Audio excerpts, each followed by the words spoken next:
Gentlemen, if you could take your seats, we're about to begin in a second. Thank you very much.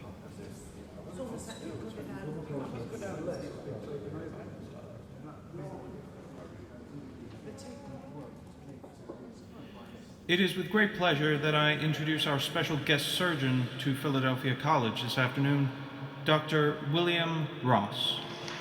Doctor? Thank you, Doctor. It's a great pleasure. Thank you. Esteemed medical colleagues of Philadelphia, I would like to first express my deep thanks and sincerest gratitude at being given this opportunity to present my findings, as no doubt you have heard of this monstrous new disease sweeping my homeland of England, France, Germany, and indeed here in the United States.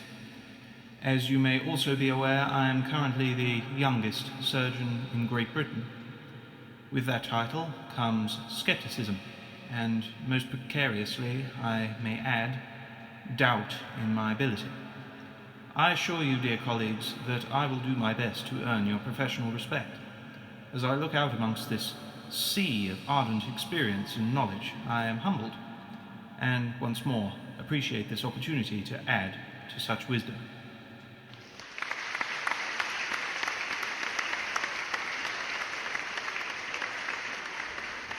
Will you bring the patient out now, please, nurse? Thank you very much. As far as we know, and as far as we are aware, in Great Britain and Northern Ireland in any case, this disease is not born of infection, contaminated living facilities, water carried, or poor hygiene. Indeed, by all accounts, this disease does not appear to affect animals, and during our experimentations with mice and rats, does not appear to be carried by them either. This disease in many ways, to quote a college professor of mine, is a bloody mystery. Good. Thank you, nurse. Esteemed colleagues, this poor soul unfortunately died via asphyxiation. I myself was made aware of the patient's diagnosis with this new disease and asked her to come along here today, alive. Regrettably, she died in the early hours of this morning. Therefore, I will have to show you now the only way I now know.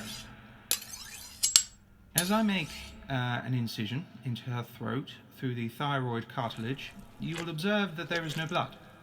However, as I continue into the trachea and down through to the thyroid gland, yes, my sentiments exactly, ladies and gentlemen. At first glance, you may very well make the logical conclusion that the patient's lungs filled with blood naturally led to her cause of death by asphyxiation, and you would be correct. However, this is where we appear to be treading into rather uncommon ground. You see, this tumour, right here, which I removed from her liver, is filled with blood. This tumour, again, filled with blood, I removed from her scapula. And this tumour I removed from her ascending colon, again filled with blood. These three, along with 15 other tumours I have removed from numerous places in the patient's body, have no logical pattern and grow in disproportionate places from the back of the femoral artery here to the front of her stomach here. Ladies and gentlemen, no tumour is within her throat. Her larynx was not blocked, and her airway was free, and I thoroughly assure you she was not strangled in the night.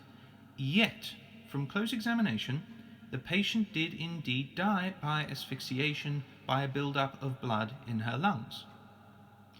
As I make another incision here, near the sternum, you will observe, as I expose the lung to you, that there is no puncture or any visible damage to either lung. And yet, thank you, nurse, and yet, as I make the incision into the lung, indeed, my assumption, as I hope you share, led me to believe that this particular disease induces the growths of many of these abnormal amounts of strange hemangioma-like growths. However, this does not explain that all known carriers of this disease are partial to the sudden craving of meat-based food supplements, and have a rather healthy appetite of such to match. Despite the heavy intake of iron from meat products, the patient here has a shallow and worn hue around the exterior of the face, plus a darkening of the eye sockets here, indicating a low flow of blood. The blood itself is somehow being displaced by something as yet unknown. Ladies and gentlemen, esteemed colleagues, I am dumbfounded. Technically, a disease like this is a medical impossibility. From ours, and indeed I'm sure by your own personal examinations, the blood itself being redirected into abnormal places to form hemangioma, and sometimes 2 or 3 pints of blood disappearing altogether, with no change in flow, pulse, or other bodily abnormality, save the growth of the hemangioma.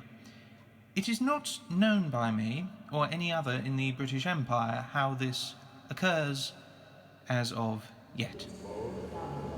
I hope that my presentation to some of the best medical minds in the United States has proved useful and to some extent educational, and I will be honoured to answer any questions I can during the little interval where I will need a drink after that. Thank you so very much. Thank you. Thank you. You were too kind. Thank you. Thank you.